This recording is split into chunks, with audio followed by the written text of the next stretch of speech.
Assalamualaikum warahmatullahi wabarakatuh. Selamat pagi anak-anak ibu yang ada di rumah. Apa kabar kalian semuanya?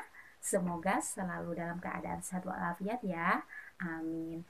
Nah, anak-anak ibu, hari ini kita akan melanjutkan pelajaran kita. Seperti biasa, sebelum kita mulai pelajaran kita, anak-anak ibu silahkan berdoa dulu ya. Nah, setelah selesai berdoa, anak-anak ibu siapkan buku paket temanya serta alat tulisnya ya. Nah, anak-anak ibu, hari ini kita akan belajar tema 1, subtema 1, pembelajaran 2. Anak-anak ibu sudah tahu kan ciri-ciri makhluk hidup?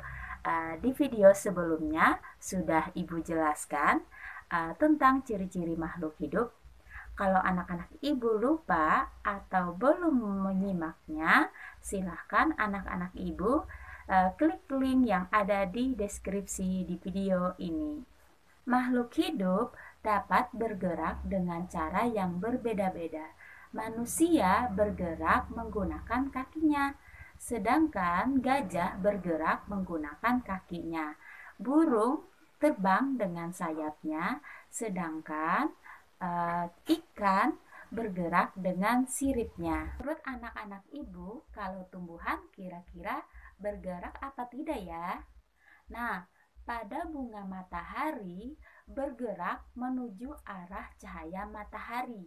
Pucuk tumbuhan bergerak ke arah datangnya cahaya matahari. Sekarang anak-anak ibu coba menutup hidung dan mulutnya selama 20 detik. Tidak menghirup udara, dapatkah anak-anak ibu melakukannya? Bagaimana rasanya? Nah, kalau anak-anak ibu dapat melakukannya, tentu saja anak-anak ibu merasakan sesak. Karena kita semua adalah makhluk hidup. Makhluk hidup semuanya perlu bernapas. Alat pernapasan kita berbeda-beda. Manusia bernapas dengan paru-paru, ikan bernapas dengan insangnya, semut bernapas dengan trakea, sedangkan tumbuhan bernapas pada stomata. Nah, tugas anak-anak ibu adalah coba anak-anak ibu cari tahu uh, nama hewan dan cara berkembang biaknya, lalu dituliskan di tabel berikut di halaman 13. Anak-anak ibu kerjakan di buku paketnya saja. Jika sudah selesai, foto dan kirimkan buat Ibu Tina ya. Hidup peka terhadap rangsang. Kepekaan terhadap rangsang makhluk hidup berbeda-beda. Jika kita terkena cahaya matahari atau silawan, maka dengan cepatnya kita menutupkan mata. Nah, pada daun putri malu, jika kena sentuh, maka dia akan menutupkan daunnya.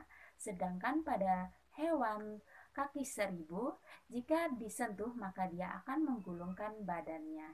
Nah, anak-anak ibu, di sini ada tugas di halaman 15. Di situ kalian membuatkan kalimat berdasarkan kata-kata berikut. Nah, di sini ibu akan kasih contoh pada berkembang biak. Nah, ayam berkembang biak dengan telur. Nah, untuk kata-kata selanjutnya anak-anak ibu silahkan dikerjakan ya.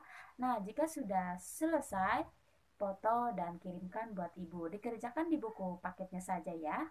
Anak ibu pernah mengukur tinggi badannya? Kalau iya, apakah tinggi badan anak-anak dari kelas 1 SD hingga kelas 3 sekarang masih tetap sama?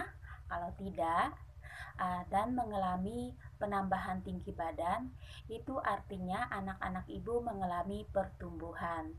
Nah, anak-anak ibu, itu adalah salah satu ciri makhluk hidup. Anak-anak, ibu telah melahirkan kita dengan susah payahnya dan penuh perjuangan. Jadi, oleh karena itu kita harus berbakti kepada ibu kita, kepada bapak kita. Nah, ibu yang melahirkan bayi itu menunjukkan bahwa makhluk hidup itu berkembang biak.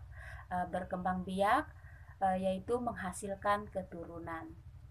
Hewan pun berkembang biak, tetapi cara berkembang biaknya berbeda-beda. Ada yang berkembang biak secara melahirkan, ada yang berkembang biak secara bertelur. Begitupun dengan tumbuhan, mereka berkembang biak. Nah, tujuan berkembang biak adalah untuk melestarikan jenis agar tidak punah. Allah telah menciptakan manusia sebagai makhluk hidup yang paling sempurna dari makhluk-makhluk lainnya. Nah, untuk itu kita harus bersyukur kepada Allah yang Maha Luas ini. Bersyukur merupakan pengamalan sila pertama pada Pancasila. Sila pertama Pancasila ini berlambang dengan bintang yang berbunyi ketuhanan yang Maha Esa. Lambang ini menunjukkan bahwa bangsa Indonesia menyatakan kepercayaannya kepada Tuhan yang Maha Esa, taat terhadap perintah dan menjauhi larangannya, serta saling menghargai sesama umat beragama. Alhamdulillah, sekian pelajaran hari ini dari Ibu. Wassalamualaikum warahmatullahi wabarakatuh.